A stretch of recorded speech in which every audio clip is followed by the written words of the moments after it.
I'm going to need everybody to go ahead on and check out Rihanna's song Question Everything. And the reason I say that is going to be applied to this article right here, because as much as I respect the organization that this writer is publishing their work on, I got to let them know that this is not what they think it is. They're saying that this new Housing Readiness Act is going to be like this great thing, and they're pulling the things that they feel are the best. But I'm about to break it down for you about what isn't in our best interests. Now I have to apologize because my camera's not working, so you're not going to see my actual live face because I want y'all to see my facial reactions as I'm going through this. But nevertheless, let's dive into it. So the first one, I'm actually going to go ahead and be nice and start with one that I don't think is a bad thing. So they're making changes to the community development block grant. And so this is not necessarily a bad thing. They're asking for the cities and states to, publicly share what parcels they own, and make it more accessible to builders. That's not a bad thing. I think that's a good idea. But hey, there might be some hidden agenda that I don't know about.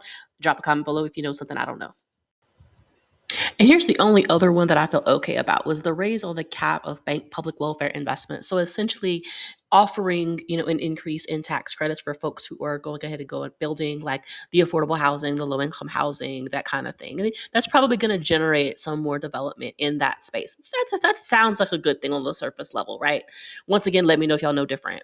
But this one, they're talking about he calls it streamlines the federal environmental reviews. Now, basically, at the end of the day, what this means is the EPA, the Environmental Policy Act, the Environmental Protection Agency, will no longer be required to also do their own due diligence in making sure that the housing is safe environmentally, so that it is not going to damage the communities around it, and that it's going to be safe for folks like the people living in it. You know what I'm saying? Living next door to it.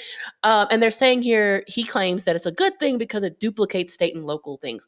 The reason why there had to be a federal version of this and federal oversight is because the states could not be trusted, because there were kickbacks and things and trade-offs and things and people getting money under the table because they weren't following safety protocol. We need a federal mandate to keep people in line. That has been proven time and time again, not only in the housing space, in many things, in the food, in the education, in the healthcare, all of it. So no, this is not the flex that this guy thinks it is.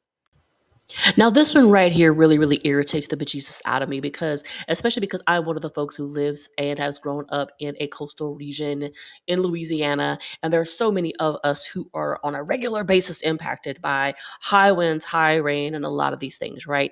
And we already need to improve on regulation. We just had the fortified roof thing come out as a requirement whenever other places already had those kind of things. There's certain island situations they were like already, it was mandated to have more proper attachments for your roof.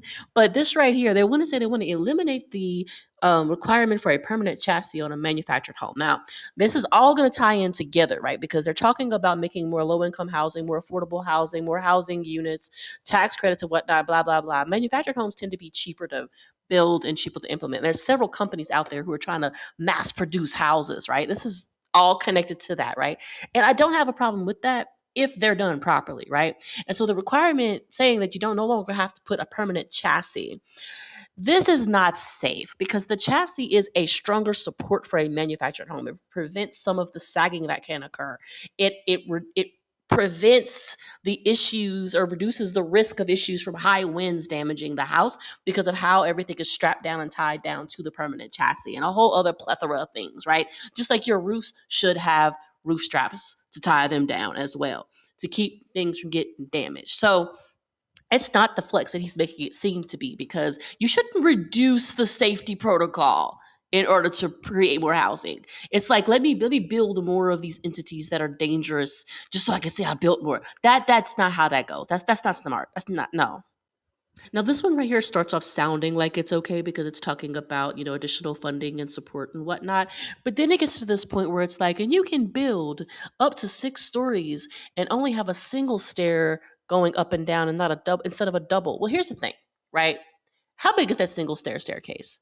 How many people are going to be able to get out in terms of an emergency? How many people who are in physical disability situations or, special care needs, like how many of them are going to be okay on that single stair? Like, what is the regulation on that? Because the reason why you have the double stairs is to make sure that everybody can get out, right? So, no, that's also not a flex. Reducing regulations that provide for public safety is not a good thing. Just like, like trying to remove funding from the FDA and the USDA is not a good thing because it prevents the safety of our food and the consistency of our food supply. So, once again, everybody, just always question everything, because I don't care who brings something like this to a policy discussion for you. You need to question it. You need to analyze it, because it never makes sense to reduce safety for profit potential. Peace.